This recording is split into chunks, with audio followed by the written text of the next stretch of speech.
नमस्कार, आप देख रहे हैं दैनिक सवेरा टीवी। में हूं आपके साथ सृष्टि शर्मा। हिमाचल दिन भर में हम बात करेंगे तमाम बड़ी खबरों को लेकर। हिमाचल में दिन भर में क्या कुछ आज खास रहा है, हिमाचल की राजनीति में आज क्या बड़ी खबरें सामने आई है।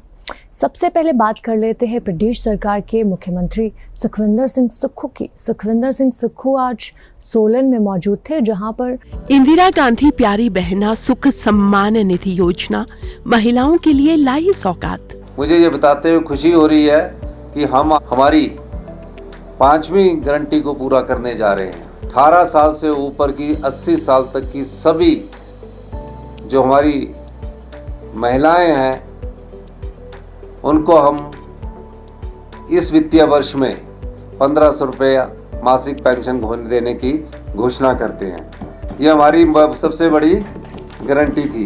हिमाचल सरकार की कथनी और करनी में नहीं है कोई भेद। वादे निभाए हैं, वादे निभाएंगे, हिमाचल सरकार का है वादा। उन्होंने पुराना बस्तान में एक विशाल जनसभा को संबोधित किया है। इस दौरान मुख्यमंत्री द्वारा यहाँ पर पार्किंग और इंडोर स्टेडियम के लिए 10-10 करोड़ की राशि प्रदान करने की भी घोषणा की गई। इस सोलन में जो आज उनका दौरा था, उस दौरान यहाँ पर मुख्यमंत्री ने कहा है कि प्रदेश की सरकार प्रदेशवासियों के सुनहरे भविष्य के लिए नीतियाँ और परियोजनाएं बना रही है और उन पर अमल भी ला रही है।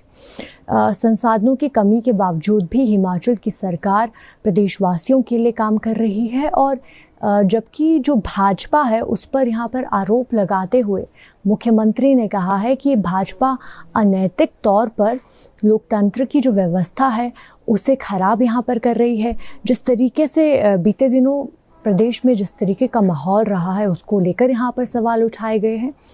और मुख्यमंत्री ने ये भी बताया है कि प्रदेश की सरकार प्रदेशवासियों को आत्मनिर्भर बनाने के लिए कार्य कर रही है।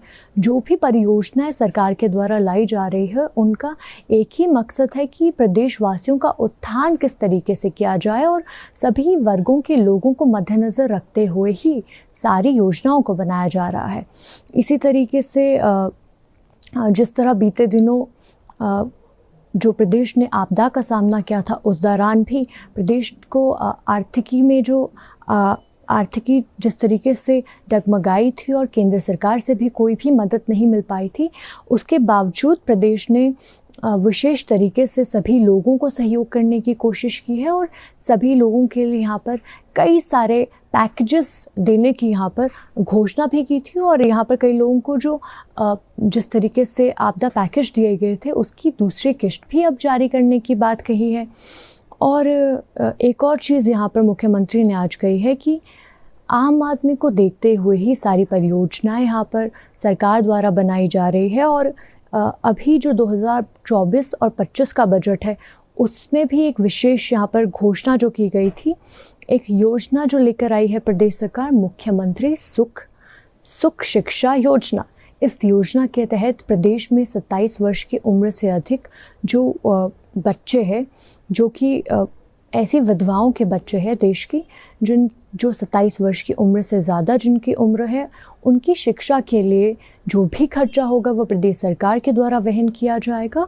और ये उन लोगों के लिए योजना रहेगी कि जो विधवाएं हो चुकी हैं और उनके बच्चे 27 वर्ष की उम्र से ज़्यादा हैं, 27 वर्ष की उम्र तक के हैं और जिनके घर की वार्षिक आमदनी 1 लाख रुपए से कम है, उन बच्चों की शिक्षा के लिए प्रदेश सरकार ये योजना लेकर आई है और अब इसे अमल में लाया जाएगा। और इसी तरीके से कई सारी कल्याणकारी योजनाएं प्रदेश के सरकार द्वारा जनता के लिए लेकर आई गई है। और संसाधनों की कमी के बावजूद प्रदेश सरकार आर्थिकी, क्योंकि प्रदेश सरकार को कर्ज तले है और काफ़ी सारे लोन्स यहाँ पर लिए जाने हैं, लेकिन प्रदेश की जनता को मद्देनज़र रखते हुए उनके उत्थान के लिए यहाँ पर ये सरकार काम कर रही है। और इसी तरीके से जो चुनौतियाँ उनसे बिना घबराए अब प्रदेश का टारगेट है कि 2032 तक हिमाचल को आत्मनिर्भर बना दिया जाएगा। हिमाचल की जो परिकल्पना उन्होंने की है उसे पूरा किया जाएगा और प्रदेश के विकास को भी सुनिश्चित करने की यहाँ पर बात कही गई है। अगली खबर का रुख करते हैं कि आज कहाँ पर पहाड़ी दरकने से रास्तों में आवाजाही बंद हो गई है। खबर हिमाचल प्रदेश के चंबा जिले से है, जहां चंबा साहो मार्ग पर आज भूस्खलन होने से, जो पहाड़ी दरकने से एक बड़ा हादसा होने से यहाँ पर चल गया। हालांकि वाहनों की आवाजाही रुक गई और जब पहाड़ी इस मार्ग पर दरकी तो गनीमत ये रही कि इस वक्त कोई भी वाहन यहाँ से नहीं गुजर रहा था, वरना एक बड़ा हादसा यहाँ पर हो सकता था। और मौके पर ही विभाग की टीमों को सूचना दी गई और इसके बाद एक बड़े हादसे को यहाँ पर टाल दिया गया। हालांकि पहाड़ी जो दरगी है उससे काफ़ी बड़ा एरिया अफेक्ट हो गया है और वाहनों की आवाजाही अब उस रास्ते पे बंद हो गई है। और अब जो लोक निर्माण विभाग है उनका कहना है कि जल्द ही यहाँ पर जो है क्लियरेंस का काम शुरू कर दिया जाएगा, क्योंकि टनों के हिसाब से यहाँ पर सड़कों पे मलबा आ चुका है और जल्द ही इसको हटाकर जो रास्ता है उसे सुचारू कर दिया जाएगा। अगली खबर का रुख करते हैं कि लाहौल स्पीति से क्या अच्छी तस्वीरें सामने आई है। बर्फ़बारी के बाद से ही लाहौल स्पीति में लोगों को कई तरह की दिक्कतों का सामना करना पड़ रहा है। हालांकि सड़कें बंद होने से लोगों को आसपास के इलाकों में भी आवाजाही में दिक्कतों का सामना करना पड़ रहा है और वाहनों की आवाजाही ज़्यादातर इलाकों में ठप हो चुकी है। लेकिन यहाँ पर एक अच्छी तस्वीर ये सामने आई है कि बीआरओ की मशीनरीज जो है वो अब रोड क्लियरेंस के काम में जुट चुकी है और आज जो अटल टनल का नॉर्थ पोर्टल है, साडा बैरियर तक ये मशीनरी पहुँच गई है और यहाँ पर जो रोड क्लियरेंस का काम है उसे किया जा रहा है और यहाँ पर मशीनरी के साथ साथ लेबर भी काम करती दिखी। इसके साथ लाहौल घाटी के दो जगहों जो कि नैनगार और चुखांग है, वहाँ से एक तस्वीर सामने आई जिसमें दिख रहा था कि ग्रामीण जो है वो ग्लेशियर काटकर पैदल चलने का रास्ता बना रहे हैं। ये रास्ता जो है वो नीलकंठ महादेव की यात्रा के लिए पवित्र यात्रा जो की जाती है इसी रास्ते से होकर होती है, इसलिए ग्रामीणों द्वारा ग्लेशियर काटकर खुद ही यहाँ पर रास्ता बनाने का कार्य शुरू कर दिया गया। इसके साथ ही बीते दिनों जब सड़क मार्ग अब बंद हो चुका और बीआरओ हालांकि काम में प्रशासन की टीमें ग्राउंड्स पर जुटी हुई है कि जल्द से जल्द सड़क बहाली का कार्य जो है उसे किया जा सके, लेकिन इसके साथ ही अभी दिक्कतें बरकरार है क्योंकि बीते कल जैसे एक अच्छी तस्वीर सामने आई थी कि जो मरीज़ थे उनको एयरलिफ्ट करके मेडिकल फैसिलिटीज़ के लिए कुल्लू लाया गया और इस दौरान जो सेना का हेलीकॉप्टर है और प्रदेश सरकार द्वारा जो चॉपर भेजा गया था उसमें इन 3 मरीज़ों को कुल्लू लाया गया था। और लाहौल घाटी में जिस तरीके से लोगों को भी दिक्कतें भी आ रही है, लेकिन यहाँ पर लोग मुख्यमंत्री का धन्यवाद करते हुए नज़र आए क्योंकि मुख्यमंत्री के द्वारा जब अपना चॉपर यहाँ पर आम जनता के सहयोग के लिए भेजा गया तभी ये मरीज़ कुल्लू आ पाए और इनका जो इलाज है वो यहाँ पर किया जा सका। तो ये मुश्किलों के बीच एक पॉजिटिव खबर हम कह सकते हैं, एक पॉजिटिव तस्वीर हम कह सकते हैं जो लाहौल घाटी से इस वक्त सामने आई है। और हालांकि अभी देखना बाकी होगा कि किस तरीके से मौसम जो आगे भी अलर्ट जारी किया गया है, बिगड़ने की बात कही गई है, तो उससे पहले ये रोड क्लियरेंस का काम कितना आगे बढ़ता है और लोगों को कितनी सहूलियत अब यहाँ पर होती है। अगली खबर का रुख करते हैं कि प्रदेश में मौसम किस तरह का रहने वाला है।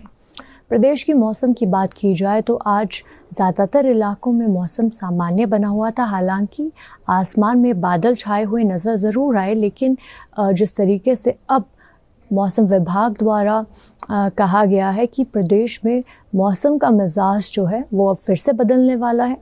सोमवार और मंगलवार से मौसम बिगड़ने की यहाँ पर संभावनाएं जताई गई है और मौसम विभाग ने कहा है कि 11 से 14 मार्च तक पश्चिमी विक्षोभ के सक्रिय होने से मौसम का रुख फिर से बदलेगा, जिसके अनुसार ये जो 11 और 12 मार्च का समय है, यानी कि सोमवार और मंगलवार को कुछ ऊंचाई वाले इलाकों में बर्फ़बारी को लेकर येलो अलर्ट जारी किया गया है। हालांकि जो मध्यवर्ती इलाके हैं वहाँ पर बारिश की संभावनाएं जताई गई है और 13 मार्च को मध्य और ऊंचाई वाले इलाकों में के ज़्यादातर क्षेत्र जो है वहाँ पर बारिश और बर्फ़बारी को लेकर भी पूर्वानुमान यहाँ पर मौसम विभाग द्वारा लगाया गया है।